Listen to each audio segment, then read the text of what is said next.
My online friend Karen believes 100% it's of utmost importance that despite the fact that it's, New England in the wintertime, I get out of this house as much as possible. Because Karen recognizes what Auntie is unable to recognize due to the fact that Auntie views me as scum and thinks I'm the one who belongs in the hospital, not my mom. And as I pointed out to her, that you only think the original thing, you only think this is a win-win situation because you, as usual, expect me to be a robot, okay? Remember, Auntie said, that's why Auntie thought she was being so wonderful. But Karen gets it, and I guess I said anyone smart gets it too. I could stay here, according to Auntie, indefinitely. I'll never evict you and Omar, but you have to pay the utilities, you know what I mean? This isn't my home anymore. It kills me to be here, you understand, under these circumstances. So I'm not making it easy for myself, or, like I said, Auntie could still shut him off, and I'll have to turn him back on. But I'm still not gonna, I'm not gonna have the internet or TV.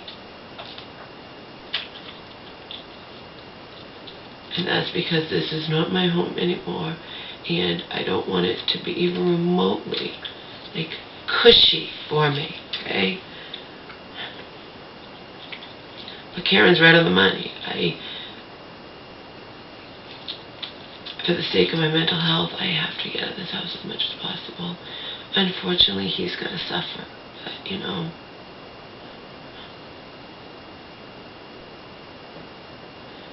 And Mama's sorry for that, but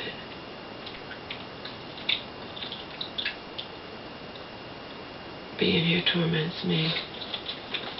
And I wouldn't feel any differently if I had TV and internet, just for the record. And Karen knows that. She even used the same words I would use with somebody I cared about who understood, to escape your thoughts, That's why the woman down the street was trying to help me find a way to get out of here. It's not about, as Andy said, I know you can't afford it. Of course I can. You're right. This is not about that. This is about me being at your mercy and you taking everything from me and betraying me and me being fucked over first when you were so easily able to just disregard that we were supposed to be a team for the sake of my mom and all this crap, And so people who get it 100%. It's about my mental health. It's not about whether or not I can afford to pay the utilities here. If we want to be blunt, since I'm not paying the rent, I can afford, as Auntie knows, to pay the utilities, pay the Comcast, pay the internet, pay it all. Like she pointed out, because she's watched my videos, you said before you could pay $600, and you were paying $600. Yeah. I was paying $600 to Bobby, and I was blossoming a tad. I was away from all the stress of being with my mom, and Bobby was nice enough to me, but then look at that, I was paying my rent, I wasn't causing any trouble, but I unfortunately walked into a situation I didn't understand. See, I was naive, and the police were later like, oh, you didn't know, I'm sure you do this all the time. I've never done it, ever, ever. You snide motherfucker. Remember, there were 4 police, and one of them was a real prick. But who knows? That landlord was in his whatever, older than me. He's probably buddy-buddy with the fucking cop. Who knows? Could be. I was terrified of him, that landlord. The fact is, the cop was acting like, oh, you did this on purpose. Why'd you move in with this man you didn't know? You couldn't even imagine why I moved in with this man I didn't know. He wasn't my boyfriend. I was paying him rent. I had the stupid stubs to prove it. And because I was remembering the advocate's words, I made sure. I didn't know what that landlord would do. I was terrified of him.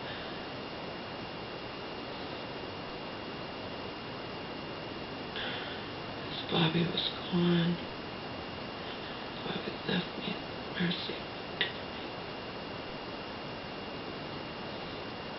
At the mercy of evil, basically. But I was naive. I thought if you're paying rent somewhere, it's your home, period. Okay?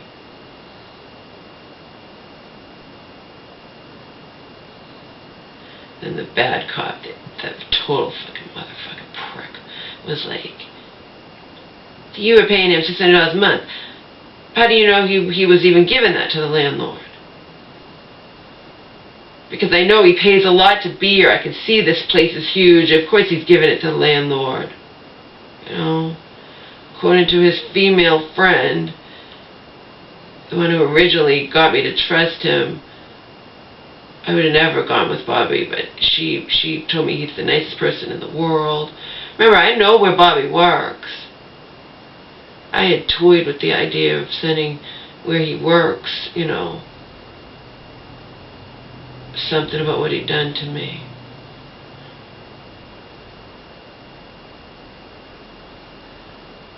And the woman worked there too, but Bobby was a little older than me and fantasizing that this 20-something-year-old woman would be his girlfriend, and it turned out that she wound up going with a woman.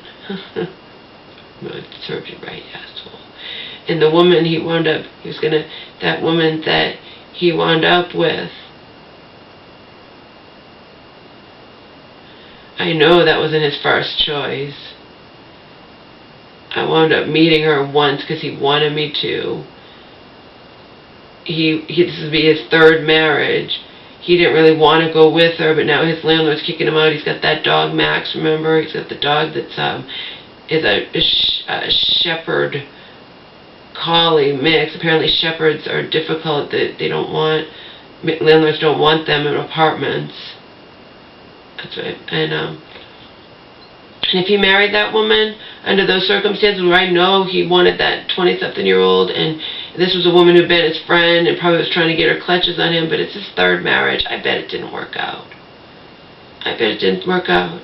I said as much in an email to him, you know, what you did to me, doing me wrong like this when I did nothing bad to you, and I paid my rent every month, and you led me to believe everything was fine, etc., etc.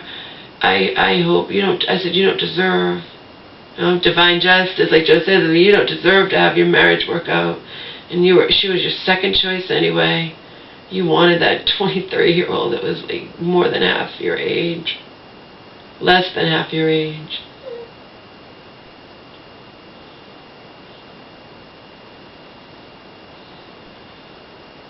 And he was whining to me about that.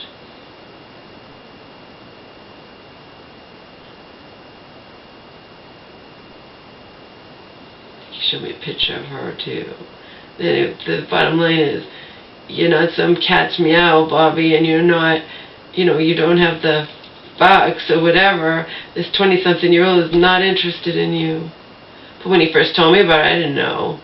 And then he was whining to me, but then he settles for the woman his age, and then he's going to move in with her and marry her, and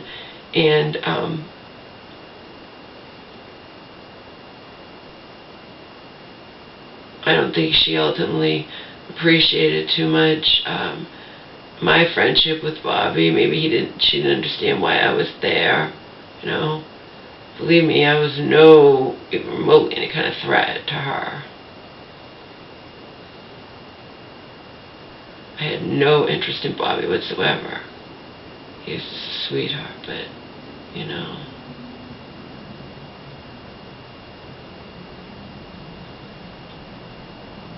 And then she ultimately convinced him to do wrong by me. Treat me like shit. Remember, all that I wanted was what anybody would get. I just wanted the 30 days to find a new home for me and my dog. We'd lived there for 4 months. That's all I wanted, you know. But that was too much in the landlord's eyes. he wanted me out immediately, and then I got pissed. And then I learned what kind of evil he is.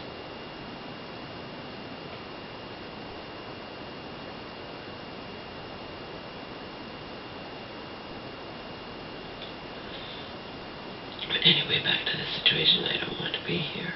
So I'm not making it easy for myself.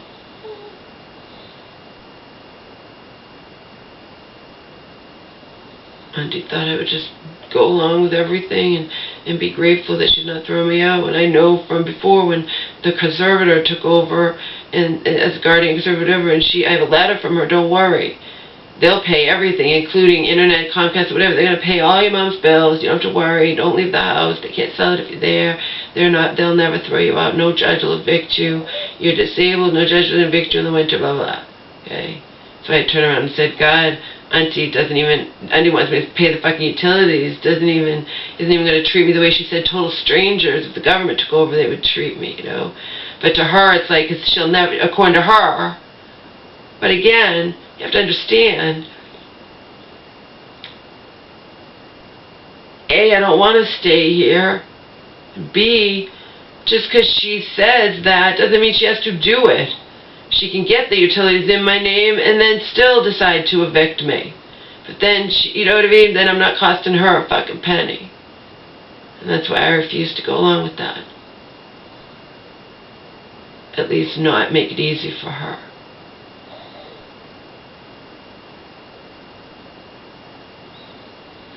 And just as hypothetical, I asked, and I never got my answer because I didn't go and look. I didn't look at my other email to see what the online free lawyers have said, and I didn't see what the utilities company said. But my common sense tells me if she shuts this shit off when it's in my mom's name, and this is in my home, no one can force me to put it back in my name. That's why, hypothetically, I'm like, you know, what's to stop me from letting my mom's pipes freeze? That'll cost you way more than just paying the fucking utilities while I save enough to get out of here.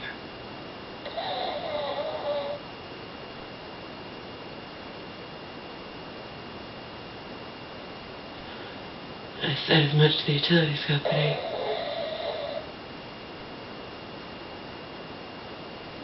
But would I do it? No, I'd have nowhere to live. I'm not going to let the pipes freeze. But I'm just making a point, as I'm prone to do, that it's a drop in the fucking bucket. Okay? My mom, who loved me, wanted me to have everything. I did the right thing. I turned over this $15,000. I really turned over $16,000, okay? Remember, I tried to cover that vet bill plus a little more. I put $1,000 back, and that's why I really gave back $16,000. My mom had promised me the money for his cataract surgery, and she always was going to, no matter what, give me enough money to start a new life with me, you know. Because she has it. Because she's not 20 or 40, she's 70 plus. She has that cushy little 401k to back up. She has plenty of money every month to live on, and she still had the money in the bank. You know what I mean? And I was her daughter who she loved. Was being the key word, past tense.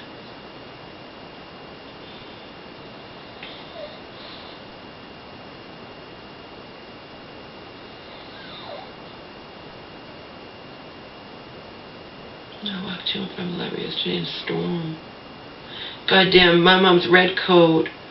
And again, from the, you know, you look at it and oh, it seems like a nice coat or whatever, but it's very old, and I didn't know it is wool, but and it's ripped on the inside, so don't think, you know, I confiscated my mom's good coat or something. She never wears it. She has all kinds of coats in that closet that she never wore. I don't know where they came from.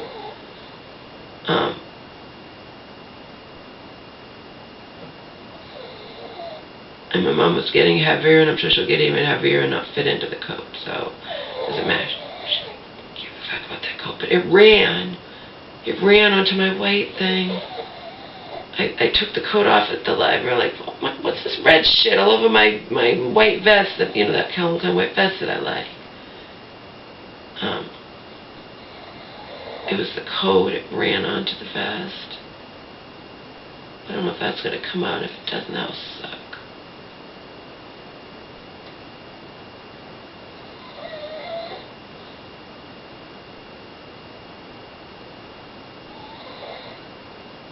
not come out.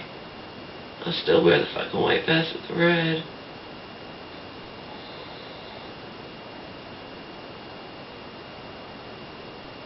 I wasn't expecting that. Again, I only wasn't wearing my coat because there was another time it stormed and I got turned into a drowned rat, and my coat smelled, but it's machine washable. I still like my coat. I got it at a discount place. One of those where you don't, it's a name brand, but they charge you less or whatnot, so they'll just take they have to take the tags, or they take the size. I don't know what they do. But anyway, my coat's missing all its buttons, though. So, I need to have the tailor do the buttons on the coat.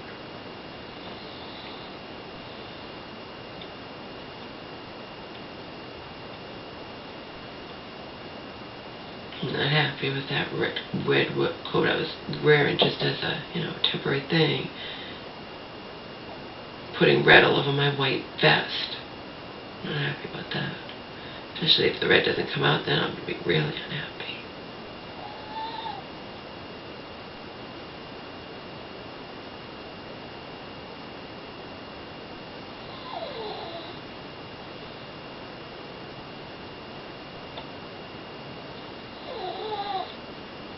I'm not inclined. I actually washed the coat, and it still smelled, so I washed it again.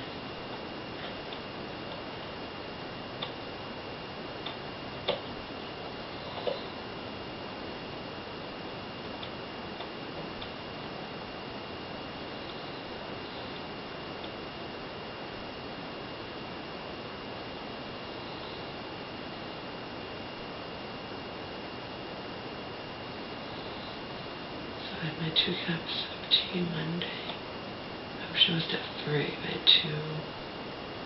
I mixed dandelion and green, but I really should. At night, no, I have the green, just the dandelions. Plenty of teas to choose from. A weird-ass dream. Not about my mom. There were these evil robber people, and in the dream, I guess I was at their mercy, right? But then this cocky cop wound up helping me, and he took over the situation. But there were like 5 robbers, 5 criminals, you know what I mean, that I was afraid of, that had been, not very nice to me or whatnot, but this cocky cop took over, and I'm thinking to myself, you're being way too cocky.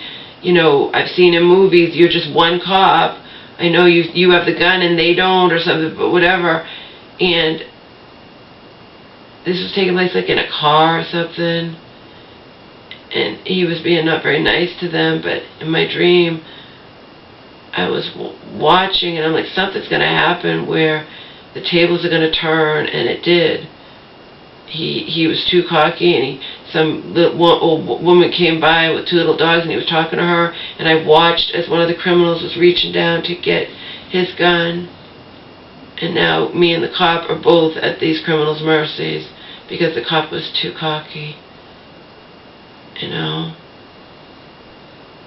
in the dream, I'm thinking, you are being way too cruel to these people and way too cocky. There's 5 of them and 1 of you, something like that. However many. He was outnumbered, but he had the gun and they didn't. But we've seen in movies how that tables can turn.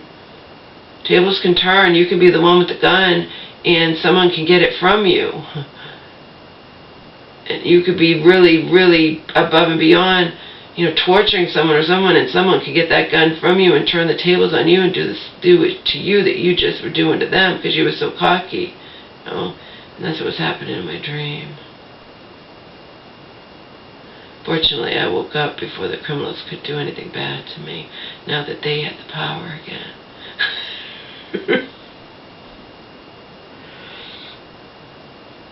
I think it was one of those surreal things. It might be that I was just witnessing it all happening. think I was a part of it, but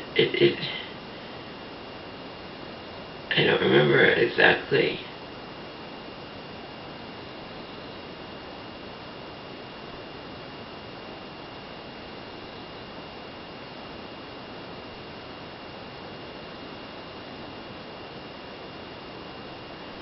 I just know that I knew, like, he's being too mean, too cocky. He's treating these people very badly. So it was going to happen, and it did. The tables turned, and I watched one of the criminals, That's why I think it was one of those things where you're watching stuff happen, where you're outside of it. That's what it was. Maybe it was someone else was being heard or was supposed to represent me or something, but I'm watching it. And because I didn't warn the cop, he's after your gun, but I saw it happening. Saw the criminal reaching down. I'm like, fuck. This cop just dug his own grave. Now he's been mean to these people, and then the tables have turned, and the guy got the gun, but I woke up.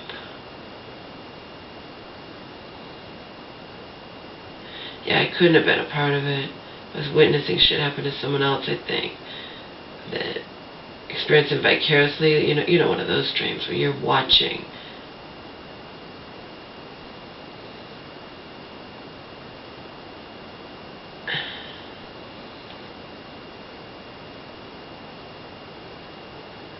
But it was intense. All my dreams were intense.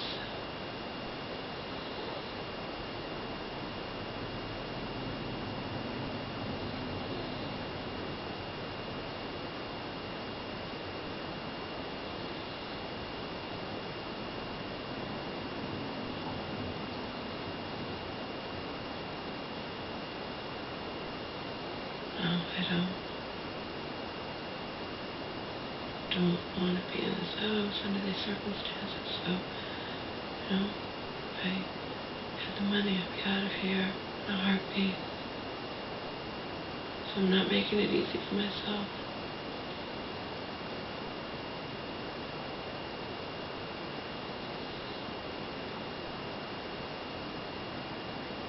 I still, of course, take him on his short walks. And like that yesterday, I was storming out badly.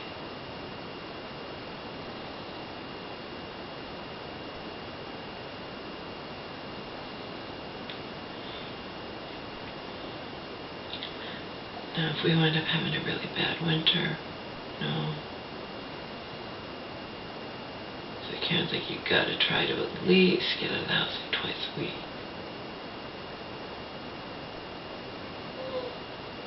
Go to the mall, see a movie, go to the library, anything, but stay in that house where your thoughts are, where your mind is gonna torment you. You'll be thinking about everything. And she's right on the money, She wrote an email to me this big. I'm not including everything. I'm not going to include anything personal, anything, I'm going to edit. I'm going to pick and choose. And then it was in response to the 100 or so texts that Auntie sent to me over the past year that I forwarded them all to Karen. It's also a response to personal shit I said to her just in general about my state of mind right now.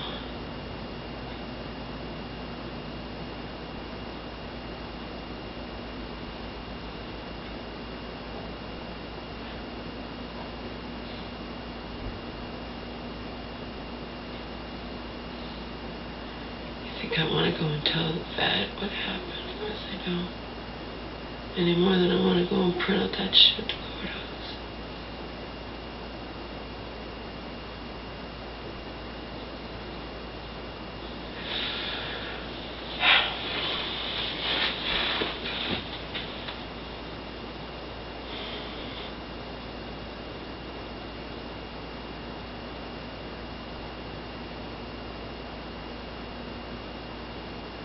Karen didn't use these words, but she would if she thought about it. I don't think she used them. To reread it. I have to get out of this house as much as I can to try to keep my morale up. Particularly in the fucking despicable to me winter. You guys know that I hate the winter in New England anyway.